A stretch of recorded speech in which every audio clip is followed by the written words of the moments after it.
Donc, vous êtes spécialisée dans la reconversion professionnelle des femmes et vous allez nous parler des bonnes questions à se poser avant de se lancer dans un changement de cap professionnel.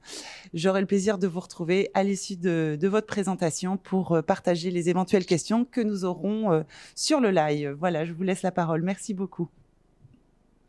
Merci Valentine, bonjour à toutes. Je voudrais remercier toute l'équipe de professionnels pour son accueil et je salue l'initiative de cette première édition en ligne, ce premier salon virtuel et la rapidité avec laquelle tout cela a été mis en place.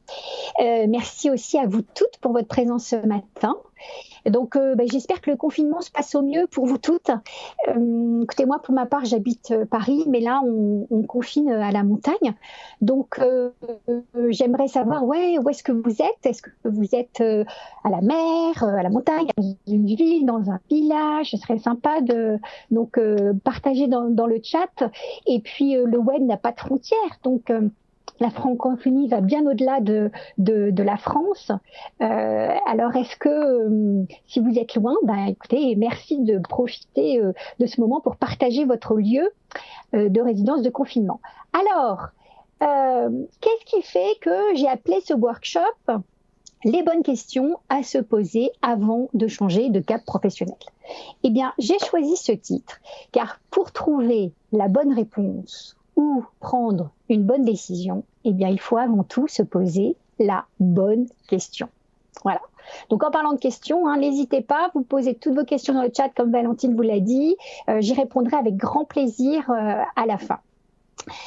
Donc, d'après une étude de Fanny Paris, qui est chercheuse à l'Université de Lausanne, même si presque 90% des personnes interrogées déclarent pour le moment donc bien vivre ce confinement, plus de 42% aspirent à changer de vie après cette crise, ou tout au moins changer quelque chose dans leur vie.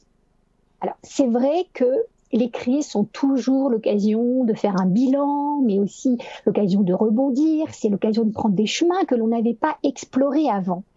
Donc, profitons de ce moment si particulier, profitez de ce moment si particulier pour repenser votre vie professionnelle, lui donner un autre sens ou du sens. Et donc, c'est ce que vous faites ce matin. Donc, vous avez pris conscience de cet enjeu et je vous en félicite. Et d'autant plus que je pense que cet après-confinement, en fait, il va s'ouvrir un monde qui sera beaucoup plus disponible pour les femmes. Un boulevard s'ouvre à nous. Les gens seront beaucoup plus adaptés au changement. D'ailleurs, en parlant des femmes, les pays les plus réactifs face à la pandémie sont dirigés par des femmes. En Nouvelle-Zélande, la belle Jacinda Ardern. En Taïwan, qui est juste à côté de la Chine, ils ont eu très très peu de morts, moins de 10. En Islande, et beaucoup plus près de nous encore, en Allemagne, avec Angela Merkel qui sort, là, ils sortent du confinement. Donc, vous voyez, voilà, Nous avons un grand boulevard à nous qui s'ouvre et profitons-en. Donc, je me présente, je suis Blandine Mention, fondatrice de BM Coaching et la méthode Je veux changer. Je m'adresse aux femmes qui se sentent au bout d'un mode de fonctionnement professionnel. Après avoir retourné le problème dans tous les sens, leur job actuel ne convient plus, elles en sont sûres, et donc elles se questionnent sur leur avenir. Et je les aide, moi, à préparer ce renouveau, à avancer sereinement dans leur cheminement, réussir cette transition pour vivre un travail qui les épanouit et qui a du sens.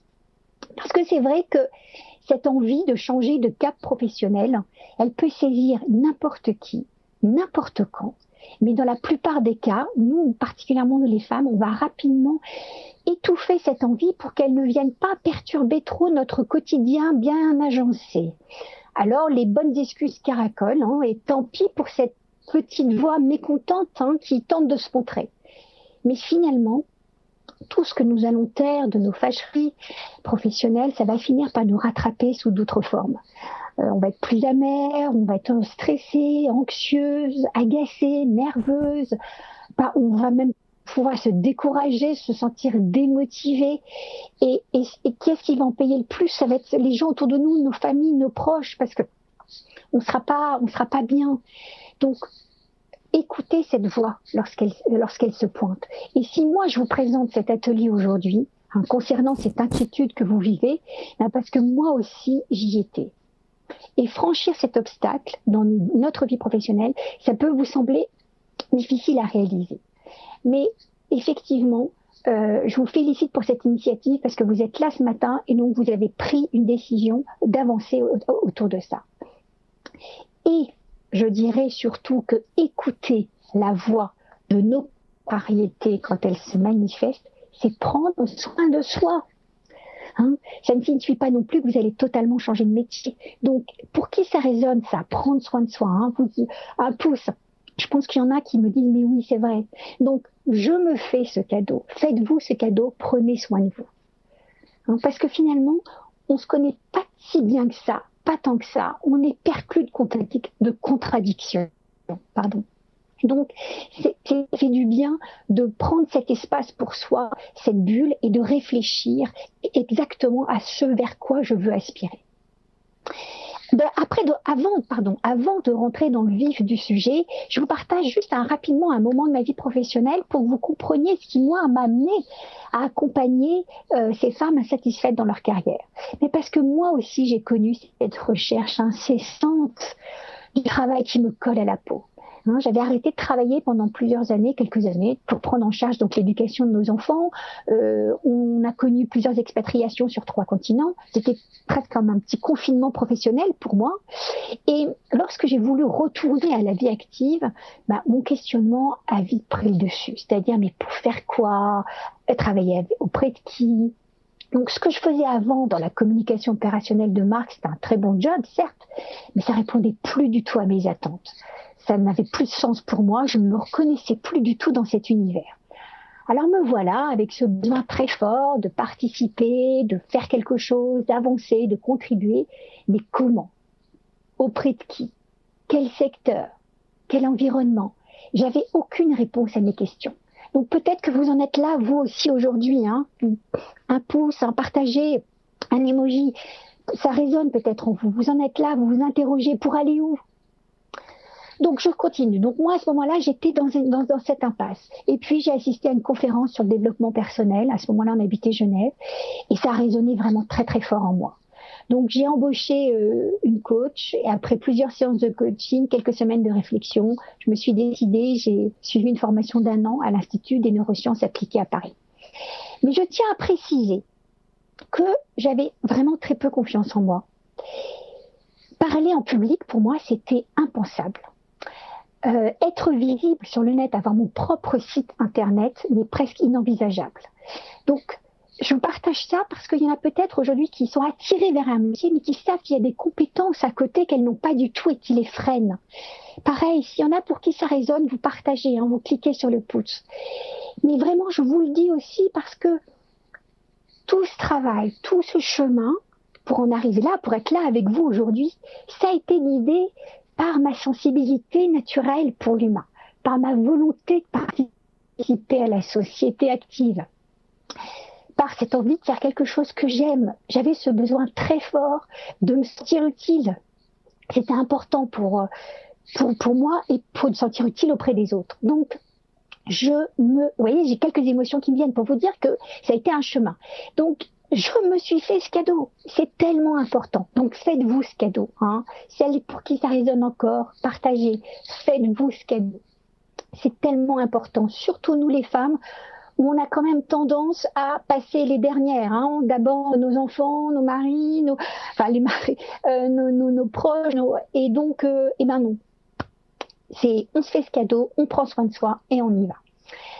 Et alors, c'est en période de transition, on est tiraillé par une multitude de sentiments. Je veux être utile, et puis je veux marquer ma différence, et je veux me faire plaisir, mais je dois gagner ma vie. Alors l'important, c'est de trouver cet équilibre.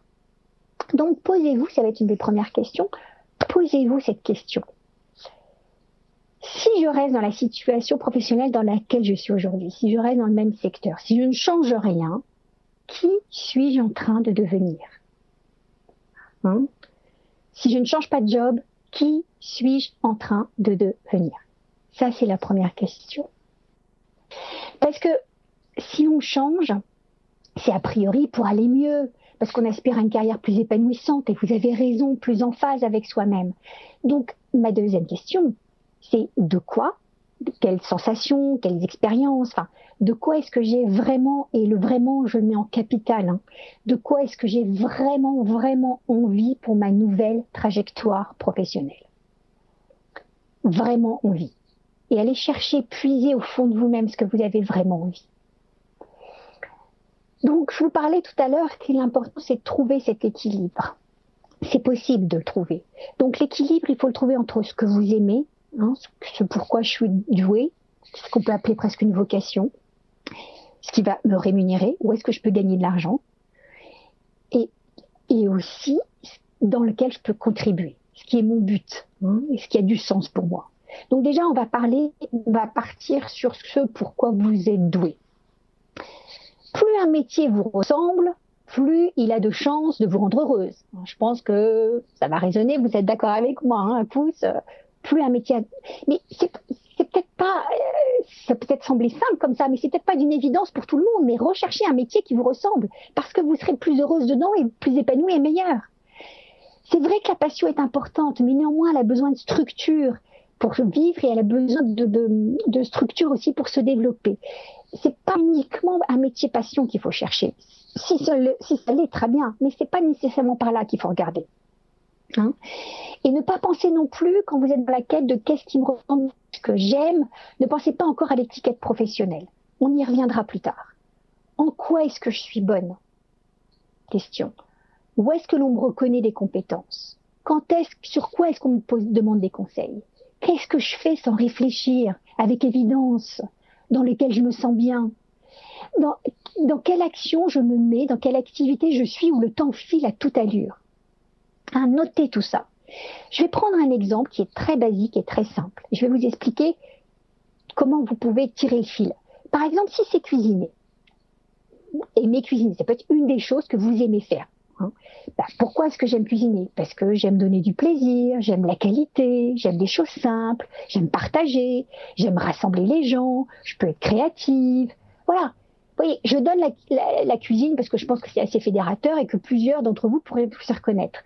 Mais vous voyez comment on peut tirer le fil et à partir d'une chose assez simple que j'aime faire, dans laquelle je me sens à ma place.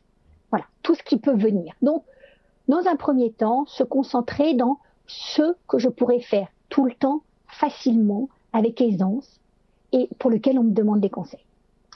Ensuite, dans un autre temps, on va travailler aussi sur sa mission, le but. Pourquoi je fais ce que je fais? Parce que chacun dans son ressenti, chacun son envie.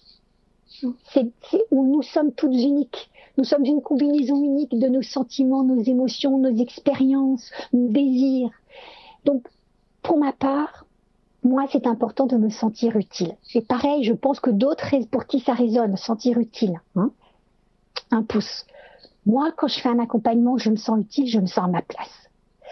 Posez-vous ces questions. Au-delà d'un métier, qu'est-ce qui fait que je me sens à ma place? Qu'est-ce qui fait que j'ai ce sentiment de participer au bien-être de chacun? Ou de participer à la sécurité. Ça peut être au bien-être, sécurité financière, ça peut être santé, la santé en ce moment, particulièrement important. Ça peut être une sécurité ou un bien-être technique, ou sauvegarder la planète, l'environnement. Si vous voulez un exemple tout autre, les artistes vous diront très souvent vouloir transmettre du bonheur, vouloir mettre en avant la beauté. Très bien, parfait, ça leur appartient. Très bien. Donc, comment est-ce que je peux marquer ma différence, me sentir à ma place? Comment je peux tracer mon empreinte? Qu'est-ce qui a du sens pour moi? C'est définir ce métier qui a du sens pour moi. C'est qu'est-ce que c'est ce job qui me correspond? Je sais que je suis faite pour ça. Et ça, c'est très, très subjectif. De même, on peut trouver du sens à piloter une montgolfière, tenir un bistrot, concevoir des voitures, des vêtements, des maisons, enfin tout ce que vous voulez. Peu importe, le sens, c'est parfaitement subjectif. J'en reviens à cette idée de vous êtes unique. Donc le sens appartient à celui qui l'identifie et qui le vit au quotidien. Que certains métiers manquent totalement de sens à nos yeux ne signifie pas qu'il en soit dénué, mais juste qu'il n'en a pas pour nous. Et nous ne sommes pas à notre place dans cet endroit-là. Bien, donc, ce travail de réflexion est effectué entre ce que j'aime, ce pour lequel je suis douée, c'est facile, ça va vite, je me sens à ma place, cela a du sens pour moi, je me sens dans ma mission, je me sens utile, je contribue. Et enfin, une fois qu'on a ça, c'est mon identité professionnelle. Comment je vais déterminer cette identité professionnelle? Votre identité professionnelle, elle va porter sur votre légitimité. Comment est-ce que je peux me sentir légitime dans cette nouvelle vie, dans ce nouveau métier, dans ce virage à 180 degrés? Sachez que ce ne sont pas les autres qui vont vous rendre légitime, parce que très souvent, on va attendre le regard de l'autre. Mais c'est vous-même. Et comment je vais définir mon identité, comment je vais me sentir légitime? Eh bien, en m'autorisant à reprendre ma carrière en main. Je me donne ce droit. Je le mérite. Un pouce, on est bien d'accord, je le mérite. Donc, posez-vous cette question. Est-ce que je m'autorise ce virage à 180 degrés ou à 90 degrés ou un tournant ou juste, mais est-ce que je m'autorise ce changement? Ça, vous l'écoutez dans votre cœur, dans votre tripe. Il n'y a que vous qui savez si vous vous l'autorisez ou pas. Et si je ne m'autorise pas, qu'est-ce qui m'en empêche? Qu'est-ce qui m'en empêche? Pour ma part, moi, je me demandais comment être crédible, parce que j'étais totalement nouvelle dans ce métier, je n'avais aucun réseau, je ne connaissais rien, je ne connaissais pas les gens, j'avais pas d'expérience, donc je tournais en rond avec ça. Et puis j'ai compris que le premier frein à un changement de carrière, à une évolution, à une reconversion, ben c'était moi, c'est vous. Parce qu'on est aussi envahi par ce concept qu'une carrière doit être linéaire. C'est une concept aussi. Cette vision, elle est particulièrement contraignante en France, je pense, parce qu'on accepte mal l'idée qu'on puisse passer d'une comptable à créer un food truck, d'être trader à décoratrice d'intérieur ou de journaliste à restauratrice. Donc, on prisonnier cette idée que la réussite, que la réussite, elle est liée à un parcours linéaire. Alors, si vous avez cette croyance ou cette conviction, alors vous pouvez mettre une croix dessus tout de suite et l'abandonner. Ouf, ça fait du bien, on va souffler un bon coup, en particulier en ce moment. En particulier en ce moment, on se rend compte que rien n'est planifiable, rien n'est linéaire. Donc, il faut profiter de ça. Il faut au contraire, il faut se réinventer, reconstruire. On se rend compte, et c'est ça qui va faire que vous allez être encore plus vivante dans votre métier. Et pensez, et qui va être que vous allez être authentique. Plus je suis authentique et sincère, au-delà de ce que je souhaite de façon parfaite, plus je vais être dans le cœur à cœur. Donc, et c'est là où c'est vraiment toute l'importance d'être dans le cœur à cœur, l'authenticité. On va vers une économie qui est de plus en plus économique, on va vers une économie qui est de plus en plus spécifique, de plus en plus féminine. Aujourd'hui, lorsque l'on s'adresse à quelqu'un pour un bien ou un service, ce que l'on recherche, c'est la motivation, la puissance, le plaisir. Peu importe les diplômes, l'expérience, le poste, etc. Vous voyez, on est plus dans cette recherche du cœur à cœur, de cet échange. Et en parlant de ça, parlant de cet échange, maintenant, il est aussi intéressant pour vous de réfléchir auprès de qui vous voulez contribuer. À le quoi, il y a aussi le qui. Parce que qui j'ai envie d'aider, qui j'ai envie d'offrir ma contribution, pour quel profil je veux, avec qui j'ai envie d'échanger dans mon quotidien tous les jours.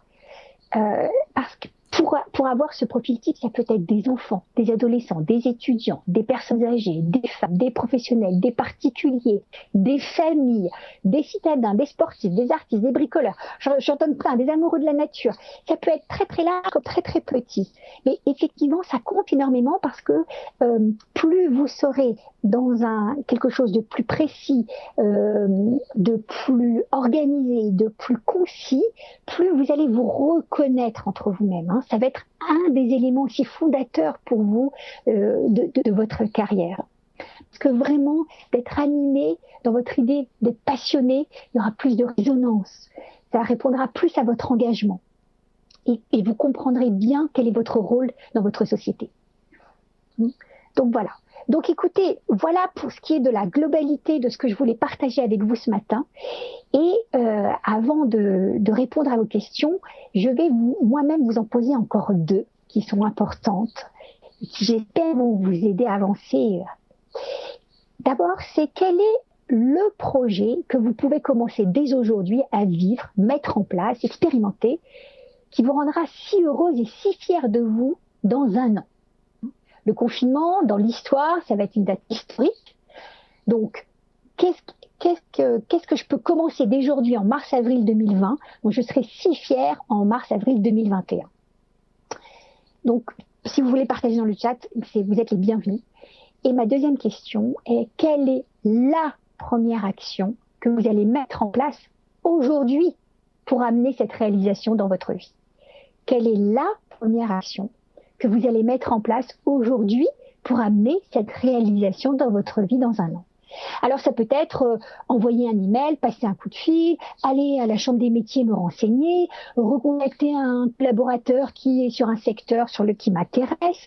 Et ça peut être aussi la première action aujourd'hui, c'est je prends une décision et je le partage avec ma famille, avec mes proches, avec mon environnement. Ça peut être ça, cette première décision aujourd'hui. Donc voilà, écoutez, merci beaucoup pour votre écoute. Juste encore 1 minute et après je réponds à vos questions.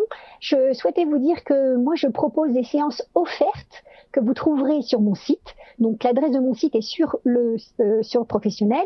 Je vous la donne également maintenant. C'est www.bmcoaching.fr. B Blandine, M mention, coaching un seul mot, bmcoaching.fr. Donc il y a des séances offertes, donc allez-y. J'y répondrai et je partagerai cette séance avec vous avec grand plaisir.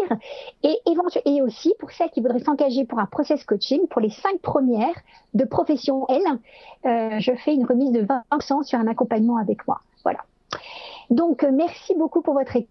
Et Valentine, je crois qu'il nous reste du temps pour répondre aux questions. Alors, merci beaucoup. Il y a eu beaucoup d'interactions sur les commentaires pendant votre intervention. On a eu déjà des réponses à la question d'où venez-vous et où êtes-vous en ce moment. Alors, je vais les citer. Il y a des personnes qui nous regardent de Compiègne, de Marseille, de Toulouse, de Poitiers, La Baule, de Tours, de Lens aussi, dans un petit village de Lot-et-Garonne, de Vannes. C'est une personne qui nous regarde de Saint-Émilion. Oui. Une autre personne de la commune de Cuon, près de Neuville-de-Poitiers. Je vais écorcher les noms de ces petites villes de France que je ne connais pas. Près de Ténezé, voilà. Alors, on va reprendre également les quelques questions qui ont été posées. Donc, beaucoup de remerciements aussi, de pouces et de likes qui sont apparus pendant que vous parliez.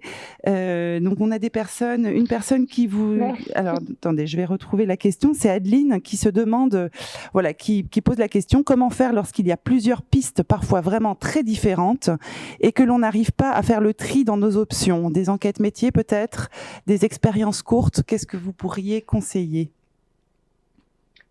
Oui, alors des enquêtes métiers, très bien. Contactez justement des professionnels sur chacune des sections déjà qu'elle a identifiées, parce que ça va lui permettre de peser le pour et le contre. Et puis aussi faire ce même travail en fait sur chacun des secteurs. Il y a bien un moment où il y a un des secteurs qui va rebondir plus que l'autre, qui va être plus fort et plus présent, je pense, que l'autre. D'accord. Mais contactez en tout cas des professionnels sur les différentes secteurs, parce qu'il va y avoir des informations qui vont lui être transmises, des données, auxquelles peut-être elle ne pense pas aujourd'hui. Voilà, d'aller se confronter à la réalité, en tout cas, du terrain. Alors, attendez. Oui, se confronter à la réalité du terrain, ouais. Je regarde les questions qui sont arrivées. Il y a beaucoup de personnes qui réagissent encore sur leur lieu de vie. Oui. Il y a une Val ou un Val, je ne sais pas, qui nous regarde du Luxembourg, de personnes aussi à côté de Poitiers, de Vambrechy également dans le Nord. Voilà, beaucoup de personnes vous remercient de cette intervention, qui se sont reconnues dans vos paroles et voilà, qui vous allez certainement pouvoir apporter des solutions. Donc, je rappelle effectivement que vous pouvez retrouver toutes les coordonnées de Blandine sur la page de salonprofessionnel.com. Vous allez sur l'accueil, sur la page hall d'exposition, et dans le pôle coaching, vous retrouvez le logo de BM Coaching, et en cliquant, vous allez avoir toutes les informations et les coordonnées de Blandine. Et merci d'ailleurs pour votre offre pour les 5 premières personnes qui pourraient vous contacter suite à ce live. C'est vraiment un beau geste. Oui, enfin, à tout, oui, ouais. À tout, il y a une séance offerte, mais les 5 premières qui s'engagent pour un coaching, il y a 20%. Ouais. Voilà, donc je rappelle que vous êtes également basé plutôt à Paris, et que vous faites également de l'accompagnement à distance. Voilà. Bien sûr, tout le temps.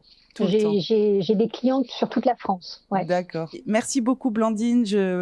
Bon confinement, et prenez soin de vous et de vos proches là où vous êtes. Merci infiniment pour votre temps, et à très bientôt sur nos prochains événements, j'espère. À très bientôt.